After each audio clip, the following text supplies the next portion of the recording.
Olá, pessoal! Na aula de hoje falaremos sobre as leis da gravitação, dando continuidade ao conteúdo do capítulo 3, Sol, Terra e Lua. Na aula anterior falamos sobre modelos cosmológicos, geocentrismo e heliocentrismo. Vimos que o geocentrismo prega que a Terra é o centro do universo. Já o heliocentrismo prega que o Sol é o centro do universo. Apesar disso, vimos também que o Sol não é o centro do universo, e sim do sistema solar, que está na Via Láctea, uma das galáxias que estão presentes no universo. Então, o Sol não é o centro do universo, e sim do sistema solar, que está localizado na galáxia Via Láctea, que é apenas uma das galáxias espalhadas pelo universo. A observação dos fenômenos naturais sempre causou grande fascínio ao ser humano, e isso não foi diferente com os objetos em queda livre. A busca pela explicação da queda dos corpos, facilmente perceptível em nosso dia a dia, teve várias etapas até que chegássemos às definições atuais. As primeiras sistematizações realizadas pelos filósofos da Grécia Antiga estabeleciam que os objetos pesados caíam mais rápido do que os objetos leves. Isso obedecia a uma regra pré-estabelecida de que os objetos terrestres procuravam o seu lugar natural na Terra.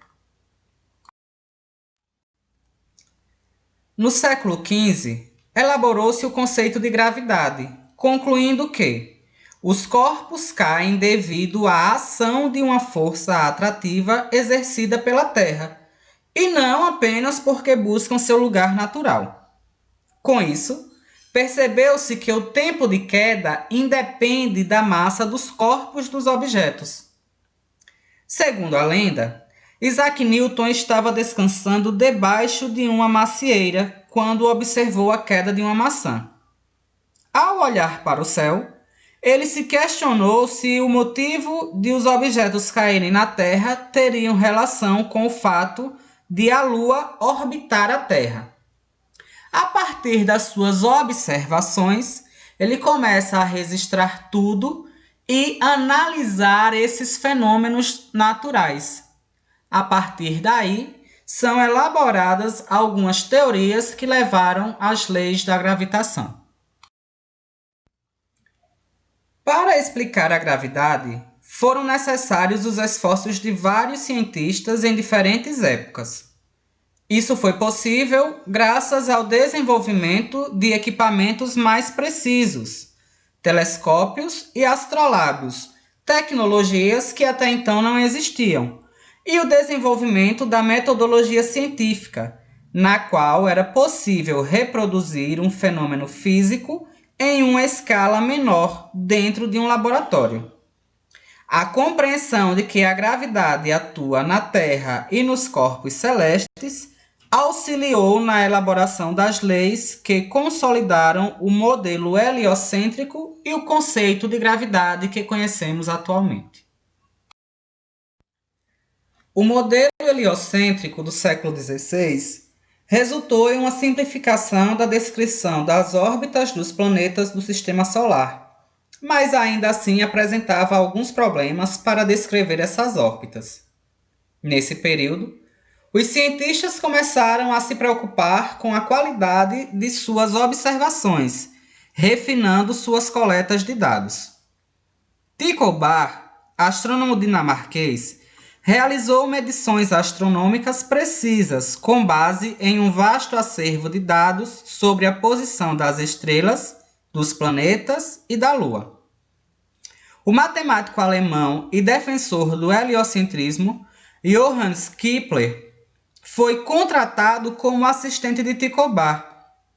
Desse modo, Kepler teve acesso aos dados astronômicos coletados e os utilizou como base para o enunciado das leis que regem o movimento planetário. Os trabalhos de Kepler, produzidos em cima dos dados coletados de Tycho Brahe, serviram para formular 3 leis que ficaram conhecidas como leis de Kepler. Primeira lei de Kepler, a lei das órbitas. Kepler usou as observações do planeta Marte, coletados por Tycho Brahe, porque era o planeta que apresentava o maior número de informações registradas, sendo possível traçar a órbita da Terra a cada período sideral, que é o tempo que um planeta leva para completar uma volta ao redor do Sol. E também a própria órbita de Marte. Já tinham várias informações registradas sobre ela.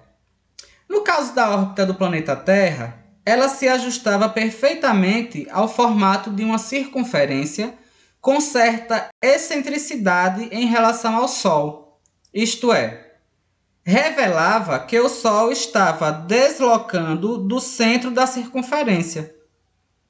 Isso resultava em uma diferença entre a maior e a menor distância da Terra ao Sol.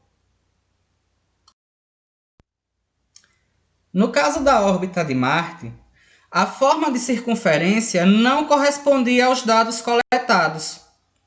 Kepler, então, estudou outras formas possíveis, desde uma órbita com formato oval até, finalmente, uma órbita com formato elíptico. A órbita em formato de elipse se ajustou muito bem aos dados, sendo que a posição do Sol coincidia com um dos focos da elipse. Esse formato também explicava a órbita terrestre e a dos outros planetas. Isso tornou possível generalizar que as órbitas de todos os planetas do Sistema Solar têm formato de uma elipse e que o Sol ocupa um dos focos dessa elipse. Portanto, a primeira lei de Kepler é sobre as órbitas dos planetas, que diz que cada planeta move-se em torno do Sol em uma órbita elíptica, em que o Sol ocupa um dos focos da elipse. Segunda lei de Kepler, a lei das áreas. Um dos grandes problemas de Kepler era explicar a variação da distância percorrida por Marte, no mesmo intervalo de tempo, quando este estava mais próximo ou mais afastado do Sol. Quando um planeta está mais próximo do Sol, disse que está em periélio. Quando o planeta está mais afastado do Sol, disse que ele está em afélio. A conclusão para este fenômeno foi: quanto mais próximo do Sol, maior a velocidade do planeta na órbita. De acordo com a segunda lei de Kepler, a linha reta que une o Sol ao planeta varre áreas iguais, em intervalo de tempos iguais. Quando o planeta se move em direção ao Sol, o movimento é acelerado, pois ele está passando pela fase de periélio. Quando o planeta está se afastando do Sol, ele passa por um movimento retardante, na fase que chamamos de afélio. Logo, podemos perceber que a força gravitacional do Sol faz com que, no periélio, o planeta faça uma rota maior ao redor do Sol, no mesmo intervalo de tempo que ele faz esse movimento em um percurso menor quando está no afélio. Terceira lei de Kepler, a lei dos períodos.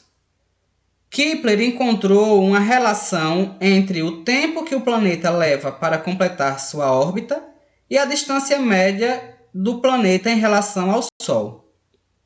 Sua terceira lei ficou postulada como: a razão do quadrado do período orbital do planeta pelo cubo do raio médio de sua órbita é igual a uma constante.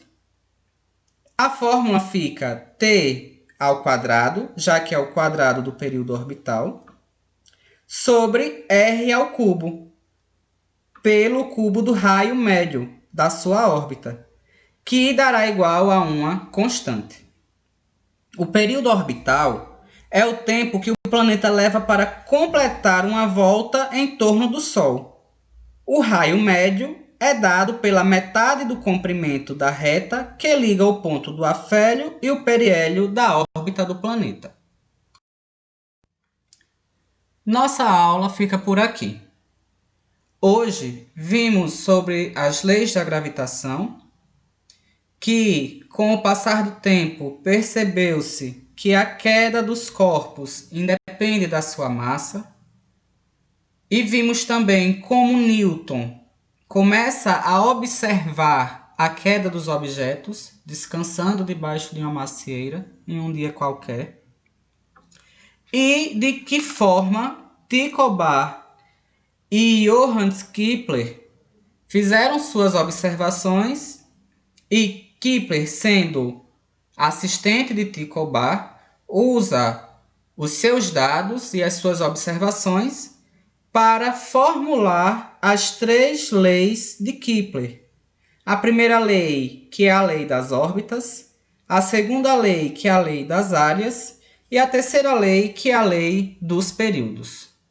Na próxima aula, daremos continuação ao nosso conteúdo e fiquem em paz.